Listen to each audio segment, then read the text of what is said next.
मुझे करके तन्हाइयों के हवाले, देखो वो मौज से बहार में बैठा है और मेरे ही दिए थे वो सब तोहफे, मेरे ही दिए थे वो सब तोहफे जिन्हें लेकर वो बाजार में बैठा है। और तुझे तेरे जैसा होने पर छोड़ा है, वैसा तो कुछ भी नहीं करूंगी मैं। कि बड़ा ट्रैक था फेमस, रसोड़े में कौन था, ऐसे करके ना, कि रसोड़े में कौन था, रसोड़े में मैं थी, मेरी तन्हाई थी।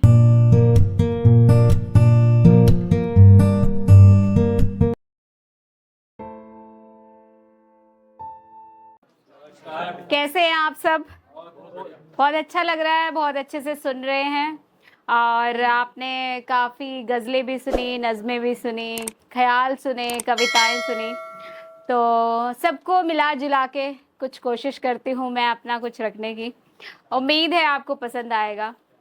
कि वो जाने किस इंतज़ार में बैठा है, वो जाने किस इंतज़ार में बैठा है, उसको बताओ हर कोई कतार में बैठा है। उसको बताओ हर कोई कतार में बैठा है। और लोग तो हादसों के मारे होंगे, लोग तो हादसों के मारे होंगे। मेरा ये डर तो एक त्योहार में बैठा है, मेरा ये डर तो एक त्योहार में बैठा है। और मुझे करके तन्हाइयों के हवाले, देखो वो मौज से बहार में बैठा है। मुझे करके तन्हाइयों के हवाले, देखो वो मौज से बहार में बैठा है और मेरे ही दिए थे वो सब तोहफे, मेरे ही दिए थे वो सब तोहफे जिन्हें लेकर वो बाजार में बैठा है, जिन्हें लेकर वो बाजार में बैठा है।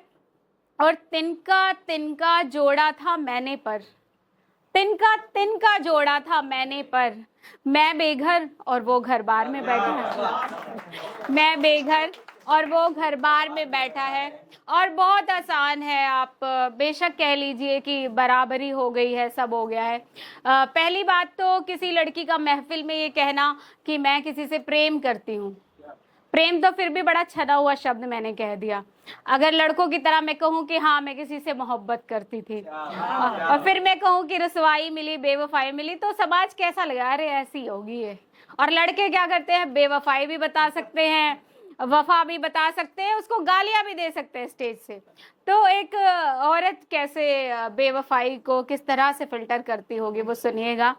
कि पहला तो बहुत ही सादा सा मन का भड़ास कह सकते हैं आप, मन की बात तो बाद में, कि तू गले मिल या गले पड़ किसी के, तो गले मिल या गले पड़ किसी के, तुझसे न कोई शिकवा करूंगी मैं, अकेलेपन को पहनूंगी गहनों की तरह, खोखले रिश्ते को भी बेपर्दा नहीं करूंगी,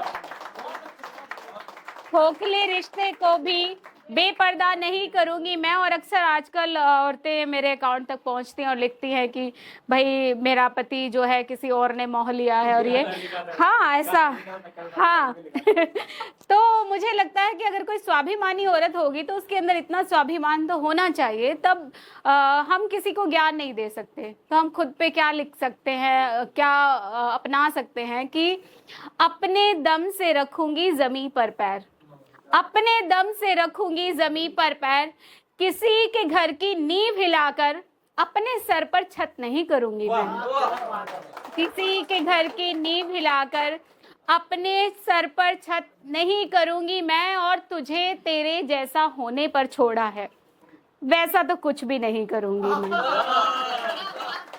वैसा तो कुछ भी नहीं करूंगी मैं।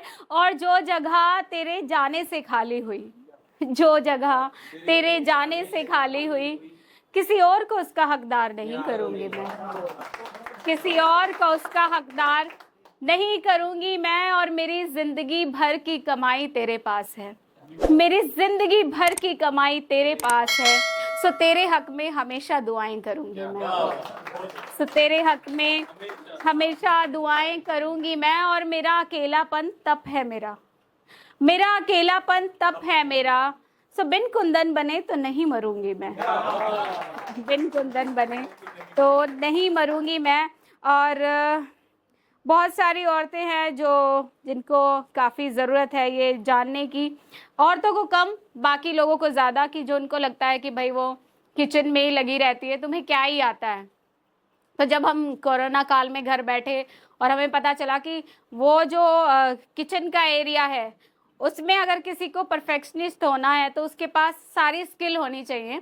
तो इस कविता के जरिए मैं फिर अपनी पंक्तियों को विराम दूंगी कि बड़ा ट्रैक था फेमस रसोड़े में कौन था ऐसे करके ना, तो थोड़ा सा मुझे लोगों ने भेजा तो मेरा थोड़ा सा दिमाग चला गया अलग कि रसोड़े में कौन था।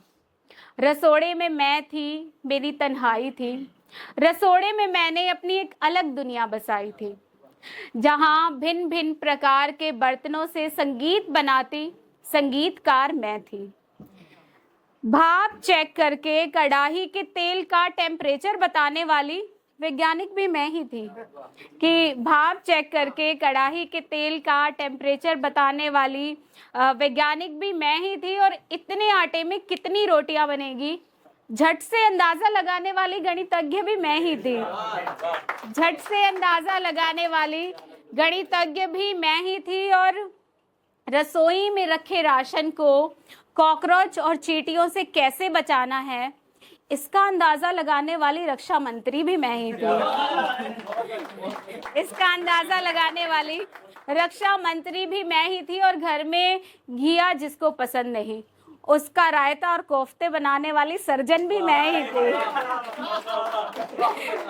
उसका रायता और कोफ्ते बनाने वाली सर्जन भी मैं ही थी।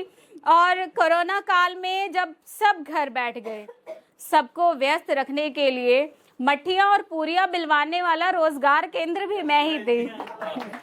रोजगार केंद्र भी मैं ही थी कि जलती हुई रोटी को देख, बढ़ती हुई गर्मी को देख, कविता बनाने वाली कवित्री भी मैं ही थी। अब कोई पूछे तुमसे रसोड़े में कौन था, रसोड़े में कौन था, तो बता देना रसोड़े में मैं थी, रसोड़े में मैं थी। बहुत शुक्रिया।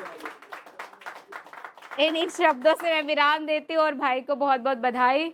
और ऐसे ही आपका मंच आगे बढ़ता रहे और आप सब आते रहें। बहुत शुक्रिया सभी का।